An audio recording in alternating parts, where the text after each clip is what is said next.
Yeah. This time I'd like to call to order the November 24th, 2025 Jackson County Commission meeting. I'd say thank you. We have a number of items on the agenda tonight, and we will have an executive session to discuss pending litigation. At this time, I'd like to ask Mr. Henry to call the roll for step. Commissioner Gully. Present. Commissioner Kenworth. Present. Commissioner Buckner. Present. Commissioner McBride. Present.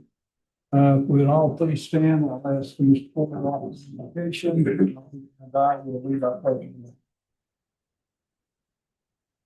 Let's pray. God, our Father in heaven, we come before you again, and especially during this period of the season, we're so thankful for the blessings you give us. We're thankful for the physical surroundings we have, the beauty of your creation around us that we get to see each and every day, and weather you provided us recently. But more importantly, God, we're thankful for people.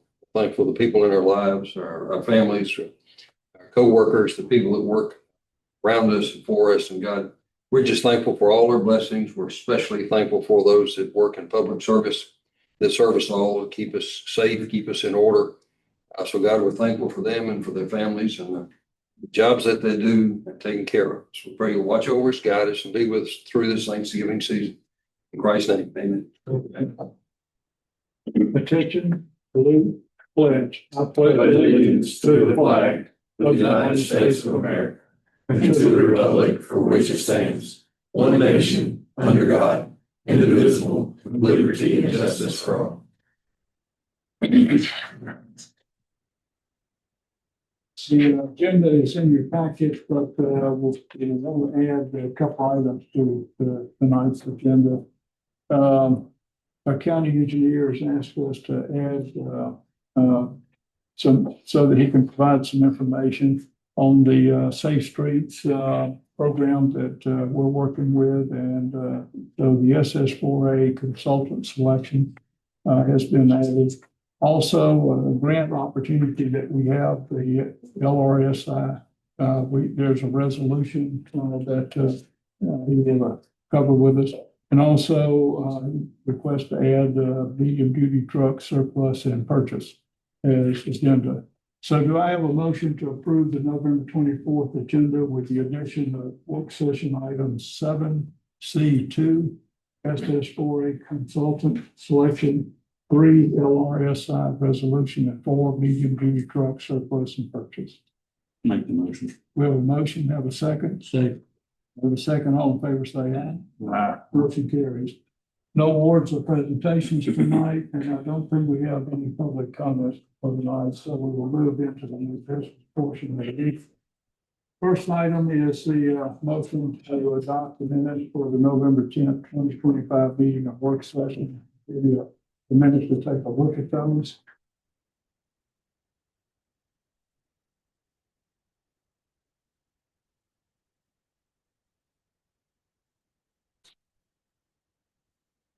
Do I have a motion to adopt the minutes for the November 10th, 2025 meeting and work session? I'll make that motion. We have a motion, have a second? Second. We have a second, all in favor say aye.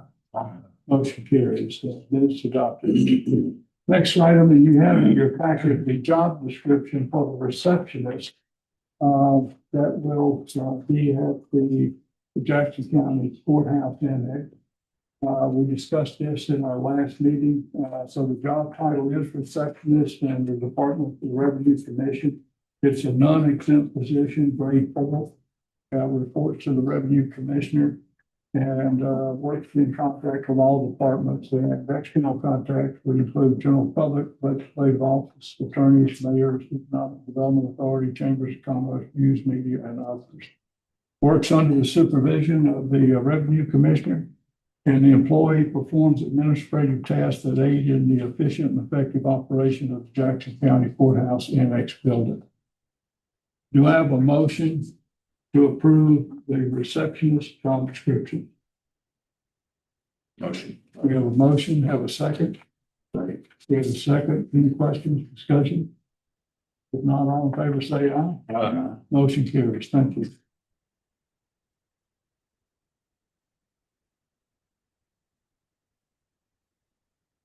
Next item on the agenda is a motion to approve a resolution to protect the county's interest by intervening in a defendant, as a defendant in the simplified seller user tax litigation that is going on in Tuscaloosa.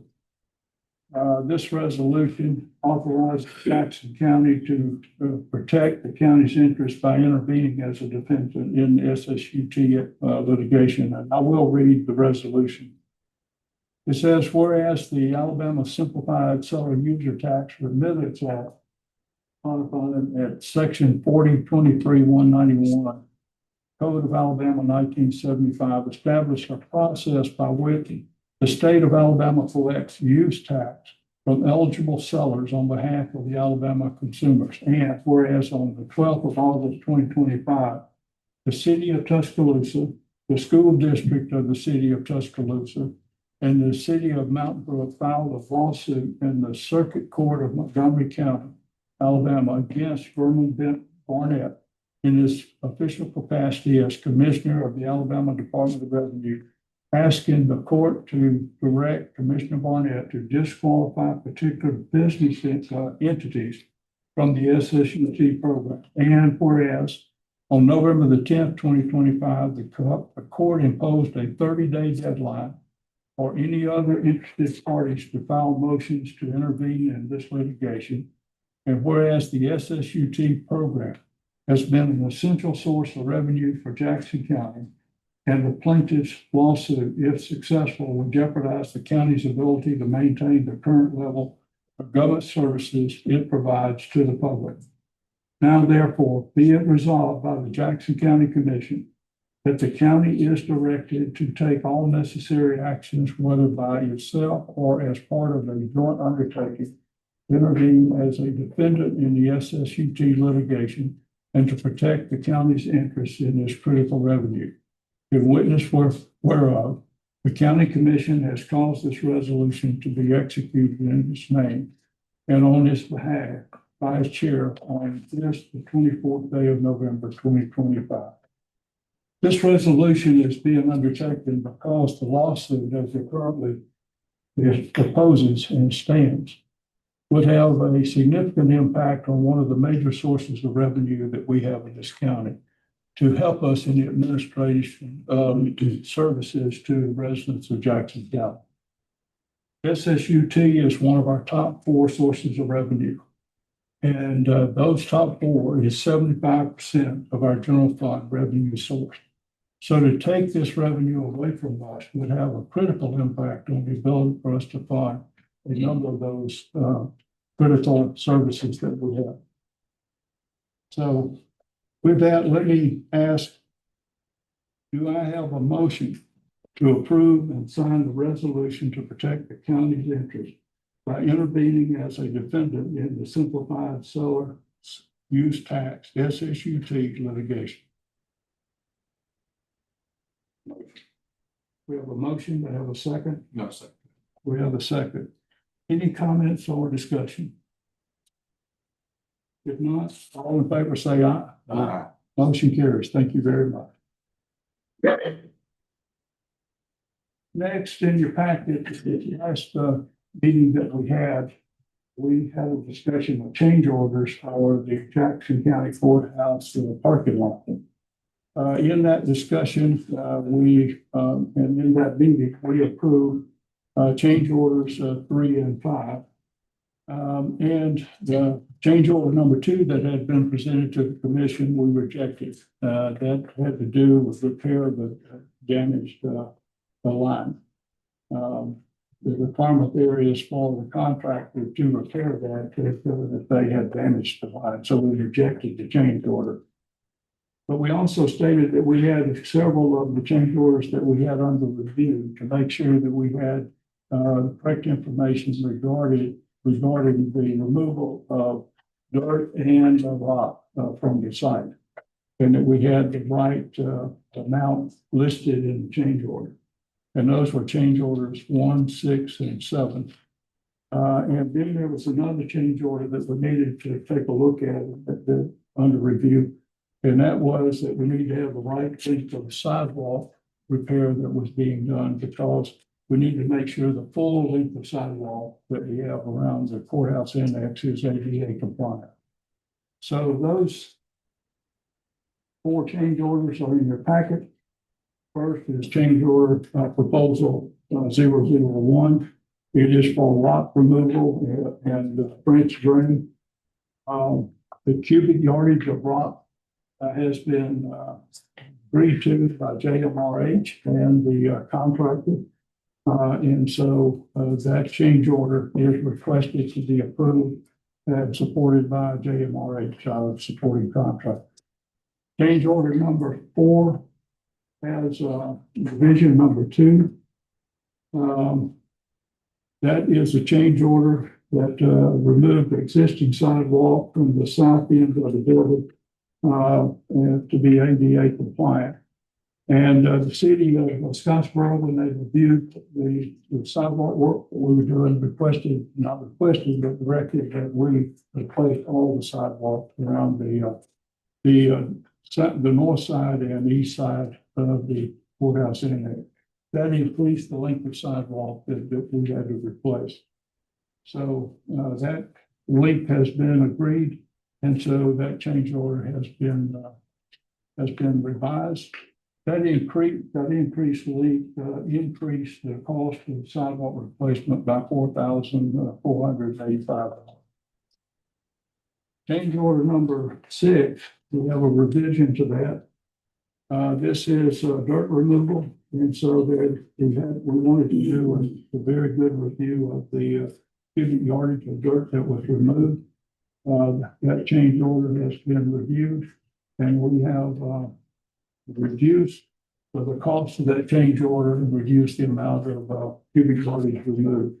And that was reduced by $7,617 as a cost for the change order. Change order number 7, the revision.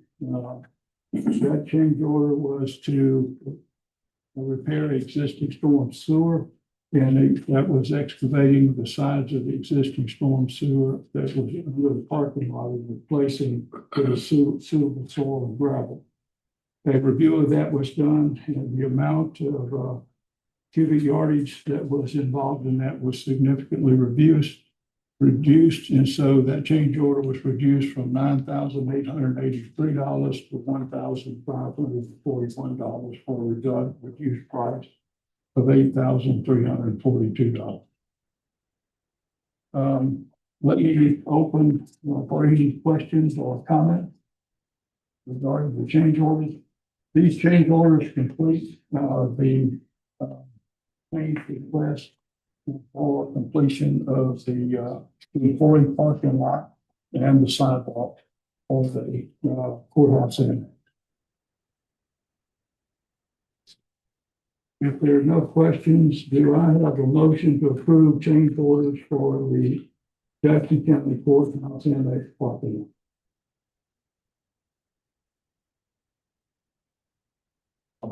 Do we have a motion? Do we have a second? I'll second. Do we have a second? Any other questions or discussion? If not, all in favor say aye. Aye. Motion carries. Thank you. Next item on the agenda is we have put in our budget looking for a consultant for the establishment of our renewal of our hazard mitigation plan update for our Emergency Management Agency office. So let me give our director, Josh Whitcomb, a moment to explain this resolution.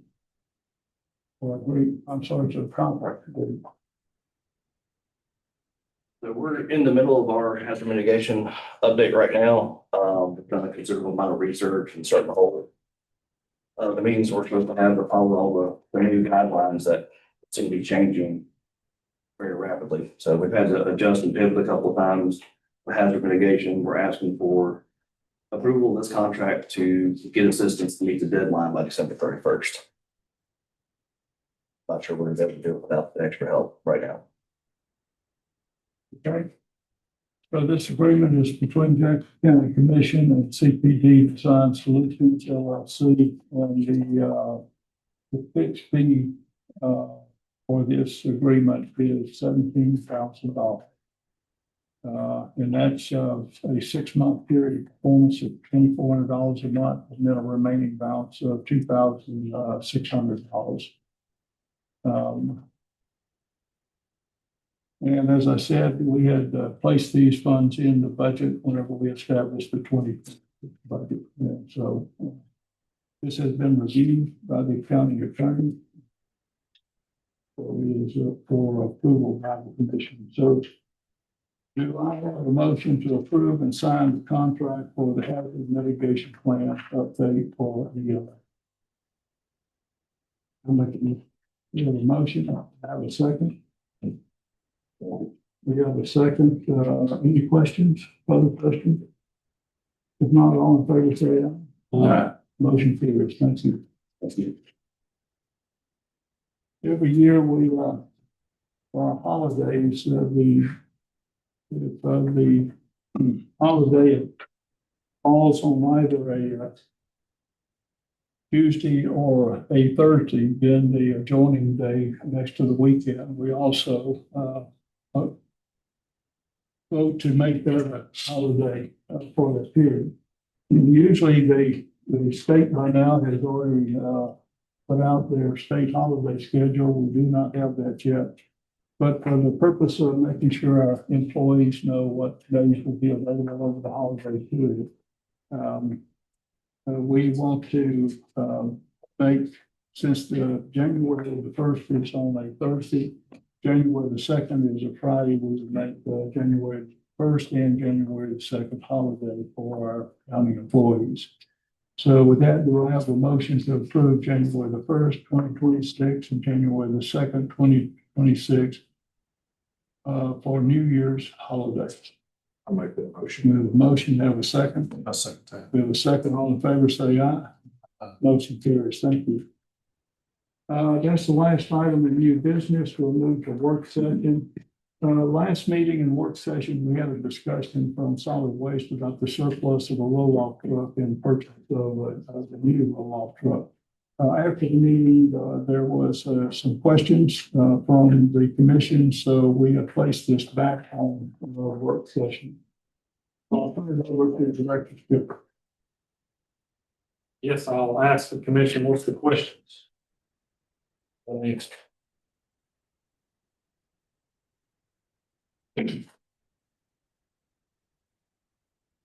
So do we have any questions? I'll ask a couple questions. The year of the truck is 2016, Yes, sir. and how many miles is on it?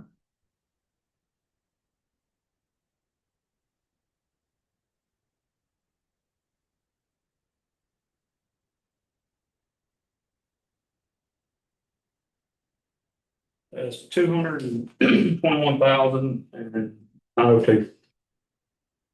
222,000. And I think how much money's been spent on it in the last years for major repairs or so on and so forth? Has it had any major repairs? So it's not had any major repairs since 2024. They did not keep documentation of what they put in the trucks before I come along. But since 2024, we've spent $5,221 on this truck. It's been very low maintenance on this truck. That is again. We've spent a little over $5,000 on this truck since 2024. I don't know what we spent before. That's just in general maintenance, like no major repairs. Yeah, that breaks. That's little things, seat belt replacement, steel cable replacement, the panel went out, battery, very little things. Okay. Let me ask you, you have the funding available to replace this truck? Yes, sir. And replacement cost, I know is in here is $259,000 if I'm right. Yeah, so the new one is 249, I'm 249. sorry. JM Wood, which is the auction I was planning on putting it in, is in about 2 weeks. December. Yes, sir. Okay.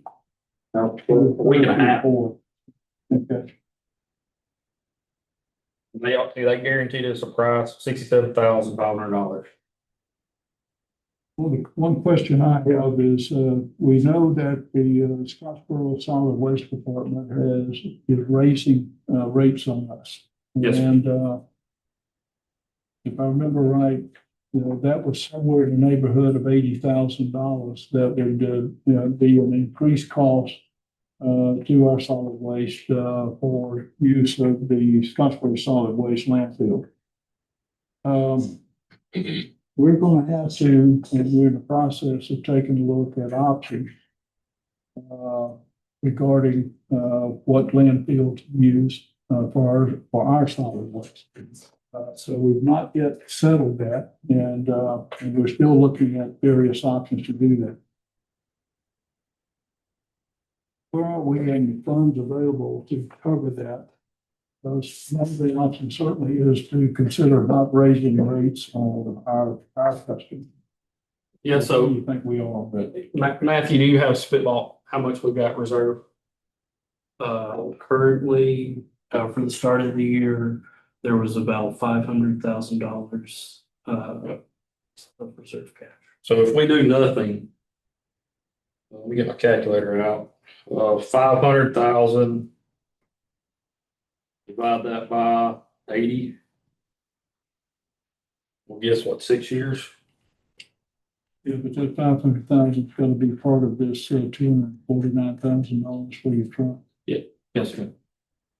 That's, I was answering that, if we don't do anything. Yeah, the reason I asked the question is, can we handle that rate increase while taking care of the truck?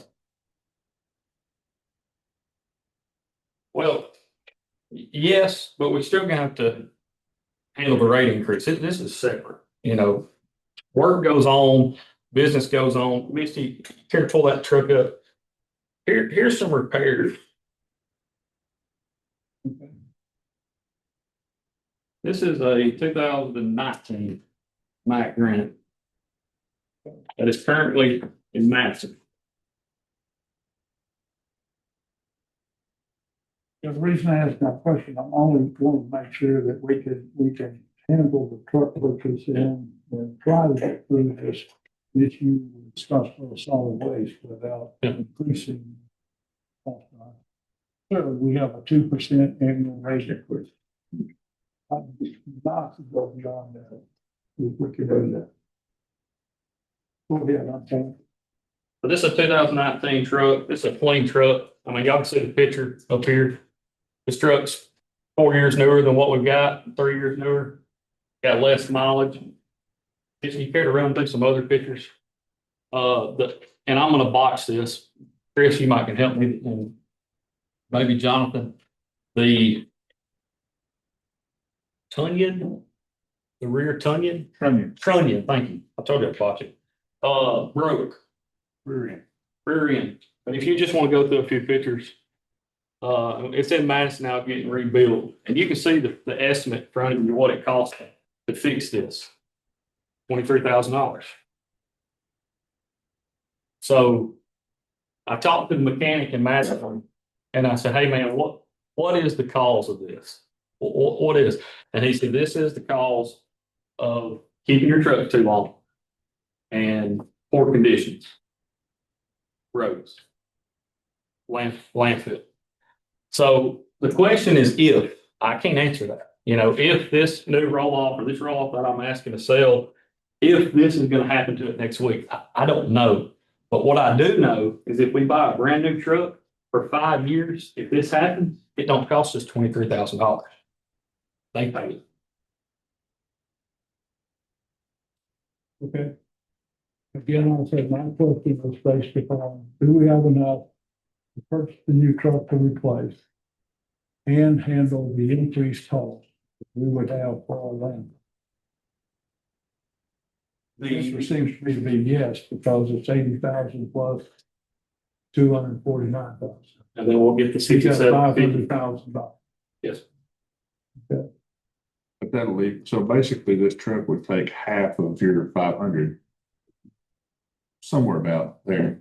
You got 80, it's gonna come out. Is that gonna leave you with enough operating capital for your additional purchases and whatever else you need throughout the rest of the budget year? That's a fair question. Is it, by buying this, is it gonna run you lean? No, sir. No. It won't. Will it run you lean? So we're looking at the 500,000 minus the 249 minus the 80 plus 6750, because that's what we're gonna at least get out of the truck. Just 130,000.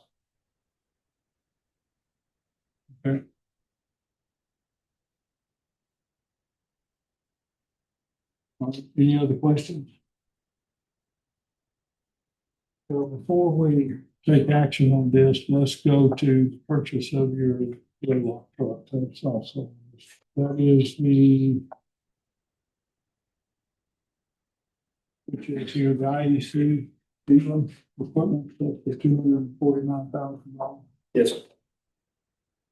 That's the new one. Okay. And it's available. Yes, sir. Any questions about that? Is this the only vendor that sells this truck? There's other trucks out there. This is the truck that we run that we're familiar with. It's the sister or the same truck that we're selling. This is a truck that sells good when you resell it. It handles our mountains well versus some others that we've. This one that you're surplusing is your backup truck. It's not your primary. Well, right now, we're running both wide open. It was a backup when we all approved the last one, but today they were both running. Mr. Porter, what is our requirement on bids, just for education purposes? Well, if this is off the state bid list, Yes, sir, it is. then And that's, okay, that's just want to make sure that we don't have to get multiple bids. on state bid list, we don't have to bid. Okay. So the auction is the 3rd and 4th of December. Yes. Which is before we have the next meeting. So if we're gonna approve this, we'll need to set aside a group to do this. Let me ask you any questions before we move on. If not, do I have a motion to set aside the vote? I'll make a motion. You have a motion? Do I have a second?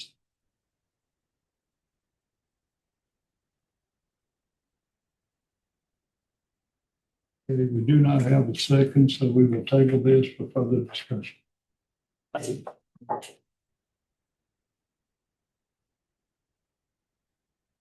Next item on the agenda is discussion of architectural engineering firms for courthouse. Just want to give you an update on discussions. We contacted Invest in Alabama counties, which has worked with ACCA, and they have been providing support for us through our ARPA work with the courthouse and with the Liberty Lane. And they had established and gone out for bid to establish a number of architectural engineering firms that could be used for the counties without having to go back out and bid separately. We asked them to make a recommendation of companies that we would talk to. They gave us 4 that they recommended we talk to. One was Bill Whitaker Architect. One was JMRH, which we're currently using for the county courthouse annex and the courthouse renovations. Another was CMH Architect, and the fourth was GMC. You have in front of you, you have some brochures on those. I will say that we only have, I think, two brochures on JMRH, and so give you a chance to look at those. What I'd like to do is we had these companies, each of them come in and give us a rundown, and the purpose of that discussion was to brief us on their architectural design experiences focused on the kind of what we would want with this courthouse, kind of architectural design we would do. And to also have them discuss what would be their processes that they would use, and would they be compliant with the rate agreement that's already been established by ACCA and IEC. And so I'd like to just open up for discussion. We have several members that were here as a part of those reviews. County Sheriff is a member, probate judge sat in on a couple of the reviews. Commissioner Jennifer sat in on a couple of reviews. Our county administrator sat in, Misty sat in on reviews as well. So just sort of start off with Bill Whitaker. They are a company, a small company, the smallest company that we talked to. Mr. Whitaker himself came. We spent about an hour and a half with them discussing their capability. They have been involved for quite a while in their business, and they have, I think it's about over 20 years. They have done, and they are in the process of doing work very similar to what we're asking them to do, would ask them to do with the courthouse renovation of the first floor. What we're looking at for here is to do some renovation of the first floor of the courthouse, given we'll have a number of offices that will move out. And then we will be moving some offices into the courthouse. And that change will require some adjustment to the floor plan for the first floor. So let me open comments of those that participated in the reviews. Paul, you got any thoughts? I just enjoyed their presentations. We were given, all of them had their pros and some cons at times. Seem to think that one or two of them were just in line a little bit better than about our needs inside the building, but they all were very capable of getting the job done. Anyone else? The second to the last one, I can't remember their name, to see. CMH. See what else? CMH. They were they seemed to be very put together. I was impressed with them. Okay. Misty, any comments from you? I would agree with that. CMH and Bill Whitaker stood out to me. All right. And if I would have to work directly with either one of them, that would be fine. Okay. Colby, you attended each of the meetings, Scott? I feel like, especially I had to walk around and show them the building. I was impressed with Bill Whitaker architecture. I feel like, they're a much smaller firm, and they continued to stress, that, because they're like that it's a much more personalized experience. You don't just see them there and then they put you off on somebody, and it's somebody every week. You get to work with them, and they stay really close on the projects. I was also impressed with CMH as well. They worked on a lot of stuff, and as we were going through and looking at some of the spaces that we have in here, they had some pretty good ideas. Just spitballing on things and trying to make it work how we need it to be. Matthew, you're in all the reviews. I agree with both Misty and Colby. All four firms presented different work that they've been working on, different projects, but the two that stood out to me were both CMH and Bill Whitaker. CMH being a larger firm, more staff involved, and then Bill Whitaker being a smaller firm. Being based out of, I think, Anniston. So but I think all four that we met with, were very good. Some of the questions we asked and just some commonalities, clearly all of them have done this kind of work, particularly in courthouses. And most all of them are in the process of doing work for counties, redesigning courtrooms and courthouse. Some are involved with multi-floors in courthouses that are doing renovations. They all agree to the fee structure that was established with ACCA for their work. They all talked about one of the first things that they would have to do is to do a survey of the new residents of the courthouse to make sure they understand what their wants and what their needs are.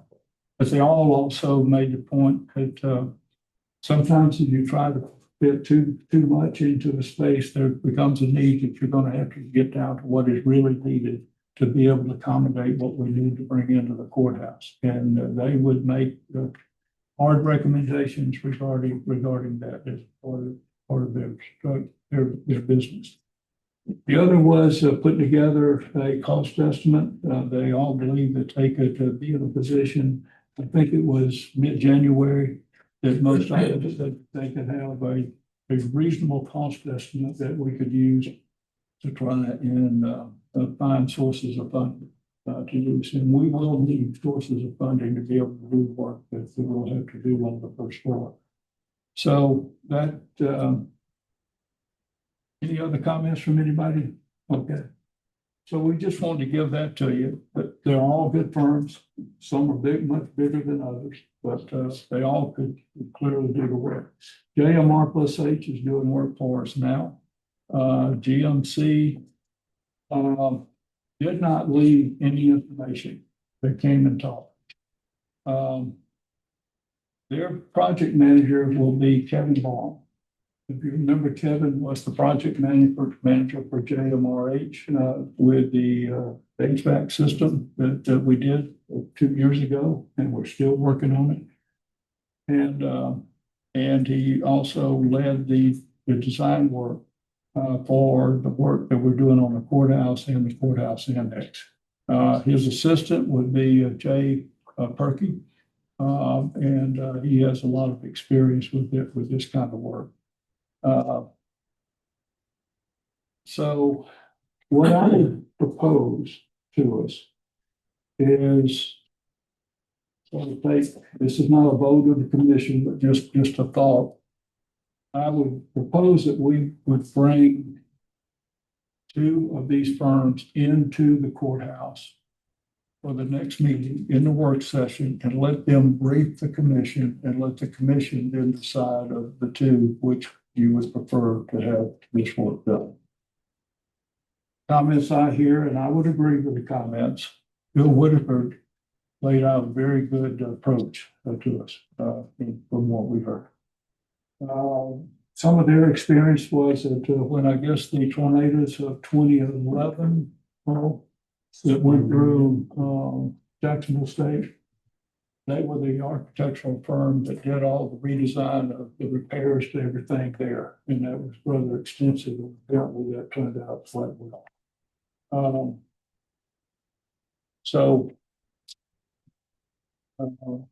I would just me, and I will suggest Bill Whitaker, I think would be very worthwhile for us to listen to. And they said CMH, I thought they had a very good approach to how they would approach this job for us. So I was not certain, but if everybody's okay bringing those 2 in to brief the commission, and I think we'll put it on the work session for the next meeting. Everybody okay with that? I think that's what I heard. Those 2 folks felt pretty good about. Sheriff, any comment? No, I think they all, again, have experience. I think that the Whitaker was very impressive from the start. Even though they're a smaller firm, they seem like maybe they're a little more personable and a little more on-site. type, company, and then the other one was very good also. The other two I know had some experience here. And y'all know whether that was good or bad. Okay. So if that's okay with everybody, we will invite Bill Whitaker and CMH to come and brief the commission on the 8th. Okay. Ron, any comment regarding that? No, for that, that's fine. Okay. Yeah. So our next meeting. Okay, with that, we'll move into comments from Public Works, and let me turn it over to our county engineer, Mr. Kemp. Before he starts, if I wanted him to talk about the reflectors, could we add that to the discussion? I think he plans to talk about that in his comment. On the comment part? Yeah. Okay. But right, John, you're going to talk about reflectors and striping. I did bring a striping list with our estimates on it tonight, and we can certainly talk about that. Yeah, I know we've had when we get to you and report from the staff, that was. Okay. Thank you. Go ahead. What, would you like to talk about the Bridgeport State dock that was on there? Yeah, let me leave that. Just so everybody knows, remember that we have appointed a Port Authority board. And that board is working with EDA, and EDA is working with the State Docks Association to use as an interim dock for port the state dock at Bridgeport. There's about 14 acres there. There's some cleanup that needs to happen. They have asked if we can help with that. I got a little more work to do, but I just want to let everybody know that they have asked if Public Works can do that. I think, Jonathan, your estimation was about in personnel cost and use of our equipment about $36,000. My question to EDA is that, first of all, do they have plans to do this, and can they do it with it? So I just want to let you know they've asked. I've got some work to do to get back with them and just let you know. Okay. That's all I got. Thank you, Chairman. Thank you, Commissioners. I appreciate the time to get in front of you tonight. The first item that was requested to be added was the SS4A consultant selection. And so in front of you, you can see that request for qualifications. After FHWA plan review or FHWA review of this document, it was advertised for 3 consecutive weeks in the Birmingham Times, Madison Record, and the Lanyap Daily, which is the Mobile Circular.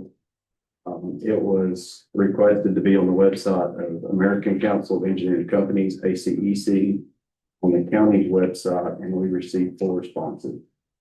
So I'll just walk through this quickly. The request for proposal, and at the last part, we'll work to the recommendation that we are putting in front of you and talk through the next steps on what we're proposing. The qualification highlights the project, the phases, the scope of services that we are seeking, the scope of work to be completed by the projects. You'll see on page 3, the clearing, grubbing within the right of way, utility relocation, culvert extension, paved shoulder, rumble strips, guardrail, pavement striping, and then servicing ultimately. We are requesting full engineering services for this, including planning, preliminary design, and the final design. And as you probably recall, when we built these budgets in the grant, we allocated funding for this activity. So all of the budgets and the amounts included in that request were anticipation of having a consultant on board to perform these activities. As it notes, the Jackson County Department of Public Works will be responsible for construction during the process of this project. And it goes on to define the scope of services that we are requesting to be the preliminary engineering and design services. I'm reading on page 4 and the breakdown of what, more particular what that is. The letting process support. So not only the plan preparation and the preliminary work for the plans, but also getting to contract, the letting process, the estimate support, and then, FHWA reimbursement preparation. So there's multiple steps that we foresee in this. Not only the compliance with FHWA regulations, but the reimbursement request, the supporting documentation that's required for that, as well as, reimbursement submittal. And then, we ask for participation in audit reviews if necessary. So on the submittal material section, page 5, that is in detail what we are requesting from interested consultants. So when we talk about the request for qualifications and experience is a component of this, but there are other criteria in which we are requesting to be evaluated. This breakdown on page 5 is essentially the same criteria in which the scoring sequence will be, and this is the criteria which we evaluated the qualifications on. Page 6 lists that criteria. It's a simplified version of that, along with the rating.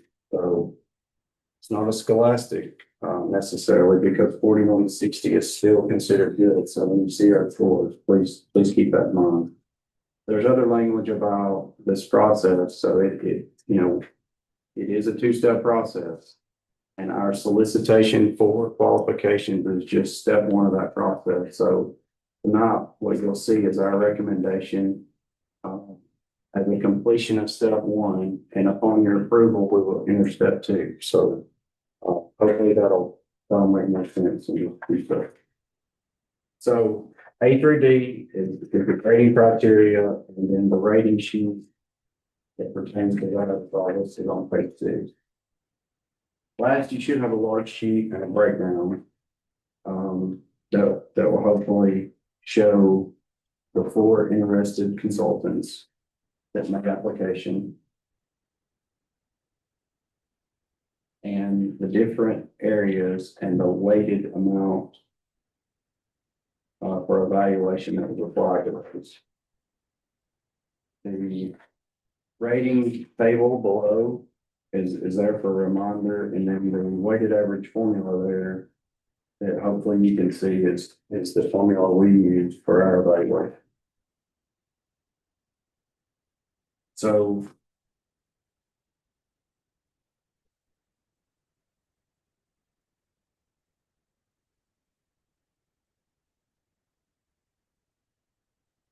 the letter of interest for this project is essentially straightforward.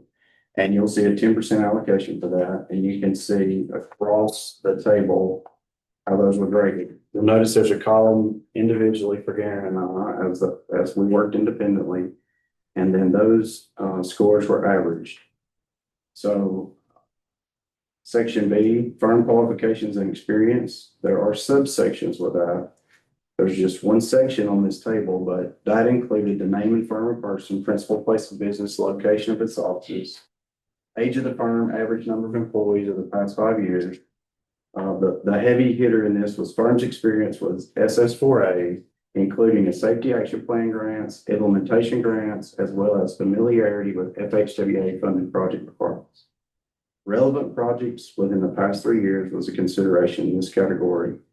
Moving to C, the project team, we were looking for things about proposed staff commitment, descriptions of their roles and responsibilities, education, training, qualifications of the proposed staff and key members of the firm.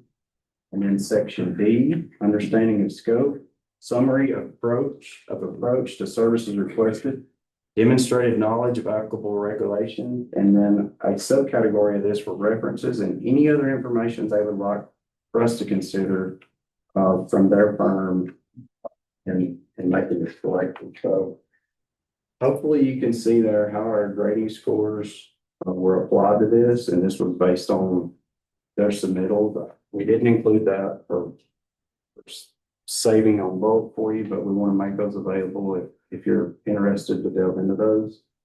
And wanted to provide the weighted average. So our request to you is but please consider it before the next meeting in preparation for us to move forward to the next step. So if we have your concurrence with the three that we are showing to be selected on this sheet, then we would solicit proposals from these three only. And we would go through a similar evaluation by criteria. And we would be back before you to show a recommendation on selection for that consultant that would narrow us to one consultant. Let me ask, do we need to vote on this or to allow him to proceed to bring forth a recommendation for approval? I don't think it needs a vote. It's not a contract. It's just like a recommendation. Unless he needs a vote for some other reason. I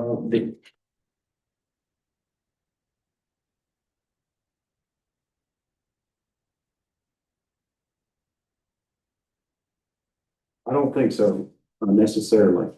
It does say that the commission will make final selection, final approval of selection. So The selected one. once we get down to one for sure, but I think we're okay to proceed. I view this sort of like we did a few minutes ago, is you're narrowing down a group that you'll consider.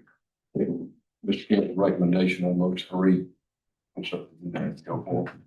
Let me ask you a question. So you had four, now you've narrowed it to three, and you want to solicit proposals. Yes.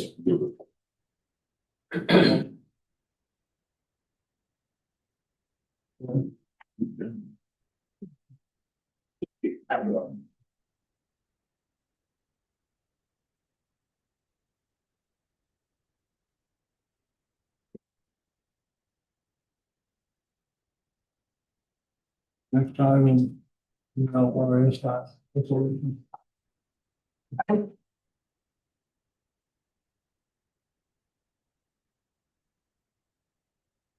do have this chief packet. Okay. Yeah.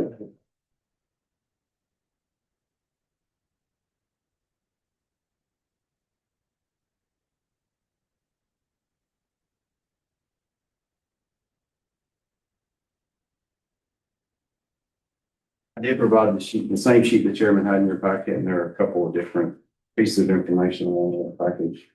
So, the letter was advising us of our application that was made sometime back about, our selection in the LRSI. It's a competitive program that's made by committee selection. And there are three different sites that were made in that application for guardrail and guardrail end anchors. So, the letter does include a monetary breakdown. This is a 90-10 grant on the award. And we've essentially, like you've seen in the past, tried to select sites that there was either rail missing, no rail at all, damaged rail, et cetera, to be in line with our safety action work that's ongoing. So the letter details the requirements. They are interested in a resolution from the commission and move forward with the funding agreement. Typically, we get both of those requests at one time, and you see both at the same time. This is apparently different to some degree. So what we want to do is get this in front of you for your consideration with a resolution. The last sheet is the resolution that's included. The letter that's on the front is the request from AlDOT seeking this and a breakdown of the funding allocation.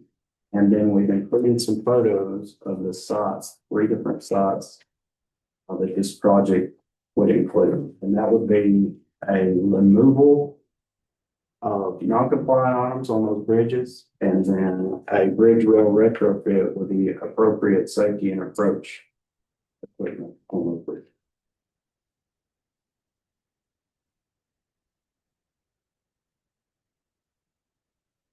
On the picture of County Road 81. They will take those old existing pillars out, because if you put new railing in, that would narrow that down quite a bit. So they would have to remove all of that.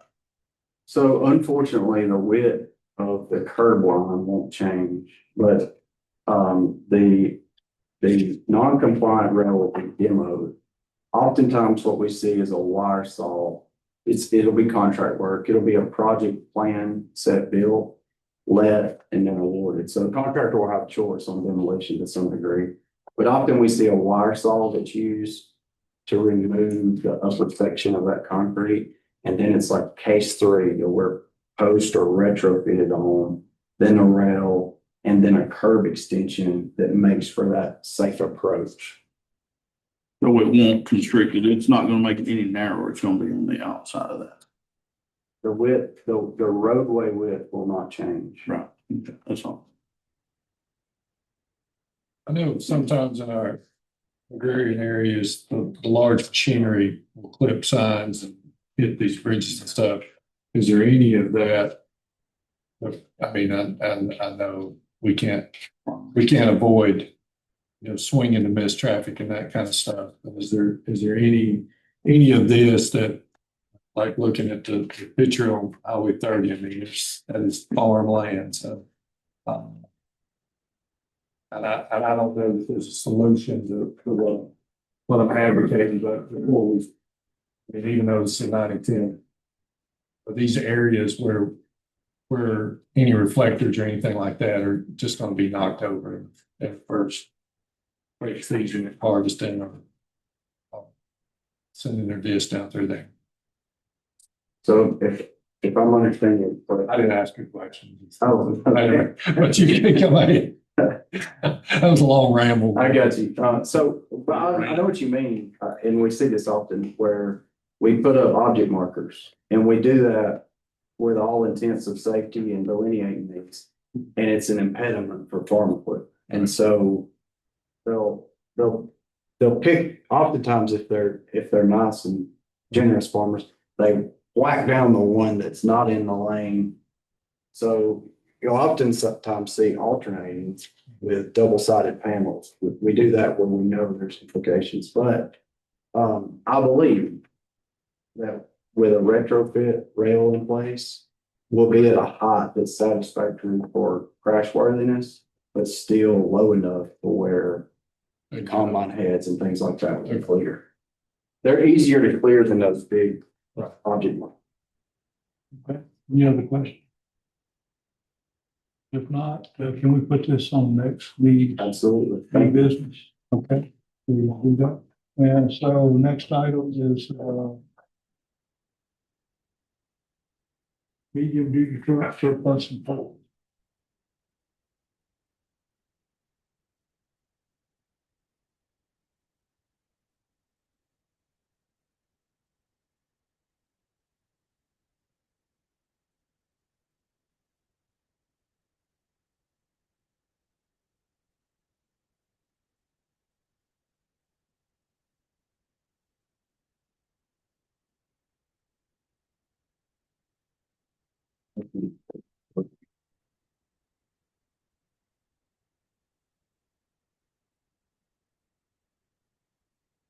So in this item is a sale and surplus, so I'll start with the surplus if I may.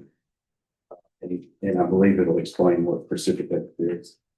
Currently, as an asset, we have a 2008 F550 crew cab flatbed dump. This is a truck that is used for patching. It's north of 220,000 miles, and there was an engine failure with this piece of equipment. So the engine is seized. Our mechanics believe that it is a bearing on the crank.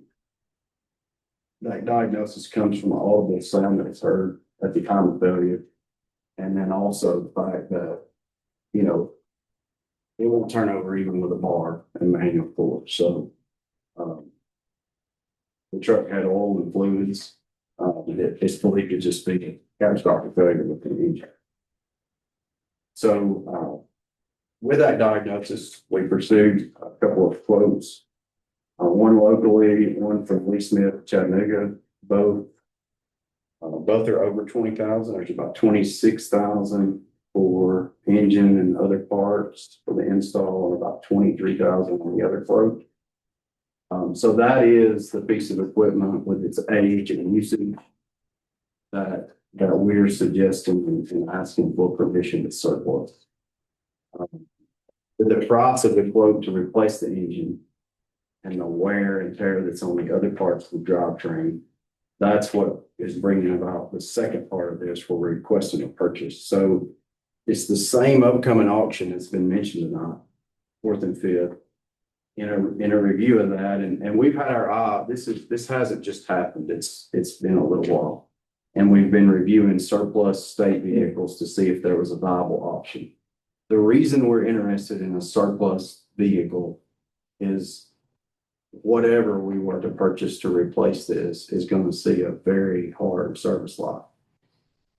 With patch material, start and stop, climbing mountains, it's going to be a very dirty truck.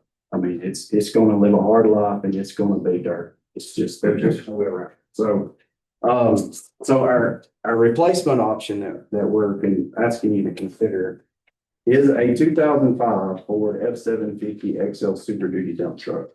This is in the inventory for auction that's upcoming on December 4th and 5th. This was a utility owned, last owned by a utility. And that utility was dumped for water. So prior to that, it was a state surplus truck. The reason that we are interested in this truck, it's not a show queen and it is older. We recognize all that. It's pre-emission. It has a Cummins diesel engine and an Allison transmission. We have a truck almost just like it, a few years newer. We've had really good service life and we use it for a patch truck almost every day. So with only 117,000 miles on this, we feel like it's a viable option versus a motor replacement in a truck that's wore out, honestly. Any questions? Are you gonna bid on this one, or do you have something worked out with J M Wood prior to the auction? We would have to bid on this truck.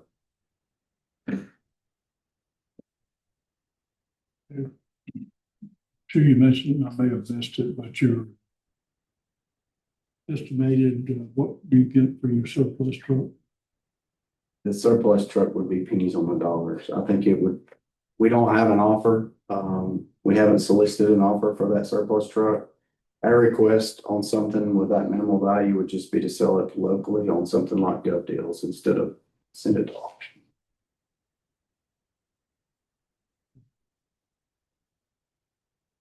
And what would you expect to be the cost of the replacement?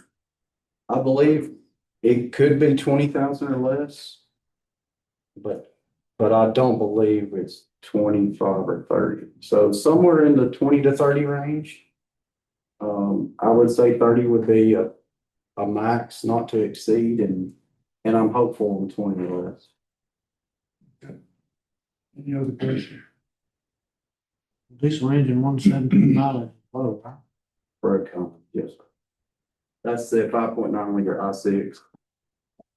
It's pre-emission engine. You're going to ask us to set aside the rules because this option is the third and fourth. If we feel like this is a good move and you guys are okay with it, we would need to take action before the next meeting. Do you have a comment? Question?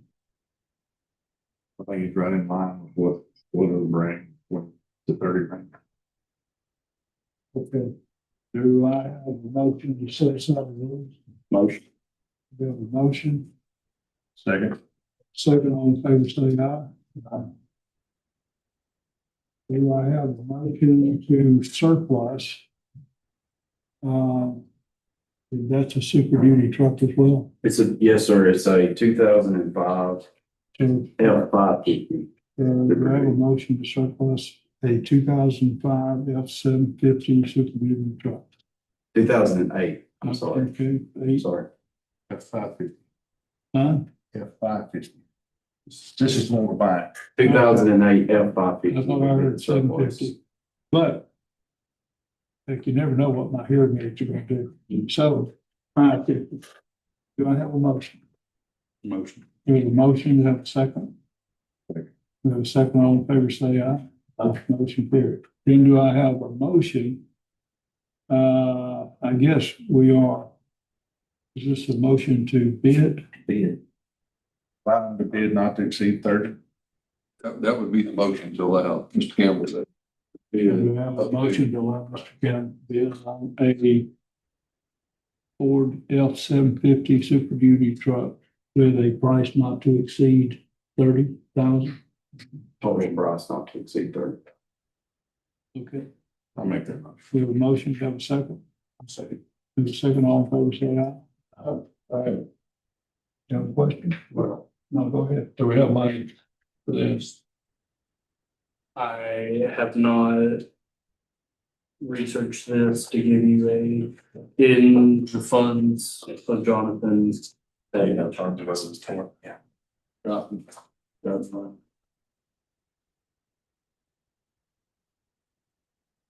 Question for Laurel. Anyway, my copy. So it's okay. We basically operate out of Fund 100 and 111 here. So I'm just showing you cash balance, not a budget. There is a budgeted item in 100 for trucks, and that's typically reserved for our heavy duty stuff. So no larger amount that we're talking about that could pay out of Fund 100 out of that.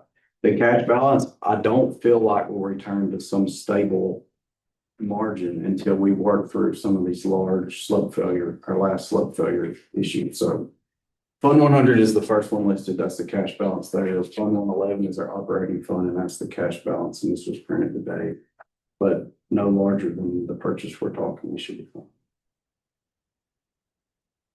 Are you okay? Yes. Yeah. So we have a motion. We have a second. All in favor, say aye. Motion carries. Thank you. That's the last item that we have in the work session. We'll now move to comments from the staff county administrator. I have nothing but County engineer, I think you have. Yeah. Did you guys want to talk about the dropping list? Yes. Yes. Yes. Feel like I'm exceeding my 10 minutes. Just glad it's been done.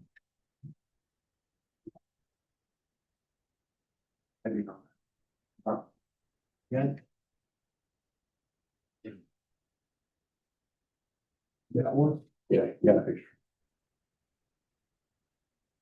Okay. The top section of this drop-in list, you'll notice all the way to the right is citizen request. We talked a little bit about striping and the requirements on the county, I think before. Most of these you'll find have been striped in the past and they're at bluff top locations or somewhere that's impeded by fog. So those requests that you see at the top are striping with the exception of County Road 8. And that was a citizen request for pavement bumper. So upon review of that road, the striping is in pretty good shape, but 75% of the markers are missing. So that's what that cost represents for that section of road. The lower section are the heavier ADT, busier county roads that we just paved. So that the last local road paving list that was complete, these are the higher traffic roads from that. And that's the cost associated if we would like to stripe those roads. This is all paint with the exception of the listing that's for market. Okay. Any question?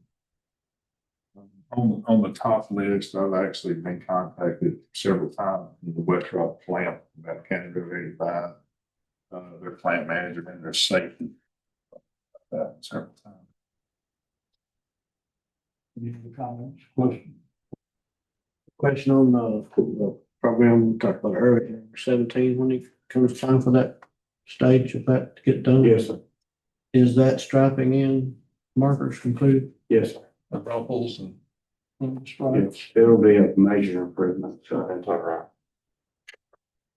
And on 8, I was contacted, person said that they're having to stick their head out the window to drive. We don't recommend that. Yeah. And so that's something that we need to get taken care of pretty quick. Over in 8 got done, it was like the railroad track. The railroad track folks did not come in and finish the pavement where the line is. My question is on 17, when that actually gets done and you have to cross the railroad track, are they gonna have to come and do that same So, How's that work? yeah, we'll have to stop at the right of way limits. Okay. I know you're gonna cross on the 35 there at Oak Street. Yeah, we'll work either side, but we'll have to stop at the right of way limits for our work. So we normally contact the railroad about that, or? As far as it How's that work? requests, we, you know, they're definitely their own entity. I know. And We talked about that. I think they'll let you know that quickly, but we have had some success and they have been helpful. And oftentimes we can locate the crossing number, reference that, and then it, you know, takes some persistence, but when they're in the area and they're doing other work, I think they're, you know, can be accommodated Okay. if there's things that we I just need. know they haven't touched that, wouldn't know at all. Yeah. So this is the list you're just presenting to us. You already have the money appropriated for this. We don't have anything as far as an annual budget program for striping, so that's a good question. I appreciate you asking that. Perhaps at the next meeting, if we'd like to move forward with this, we could allocate where the dollars We come put from. this on a work session for next meeting for you to bring that information. I think as long as, if you guys are ready to move forward and we can just identify funding at that time, I think it would be, we're ready if you guys would be ready next meeting to vote. Yeah, we just need to figure out the money. Yes. I think the coal tax is what we do, so on that list of funds, 142. So we make it look at our outstanding obligations and then, you know, looking up there, maybe to 119, that material. Okay. Or 119. All right. Work session, go ahead. Mr. Campbell, Yes, sir. on the striping, and forgive me if you guys have taken care of it, I haven't got a call in this calendar year, but I know last year, hot and heavy, 224, right across the top of it, was wanting some striping and some marking, so. And that again is another one of those fog areas where we have major concern. It is, and that was approved one time. And I'm going strictly by memory here, but there was a problem with the equipment because of the narrow width of the roadway. Right. Being able to apply a center line. So they had gone in, if I'm correct about this, and drawn edge lines versus a center line. Right. We can check the condition of that and report back to you. Again, they've not said anything. I just knew that was another area of concern.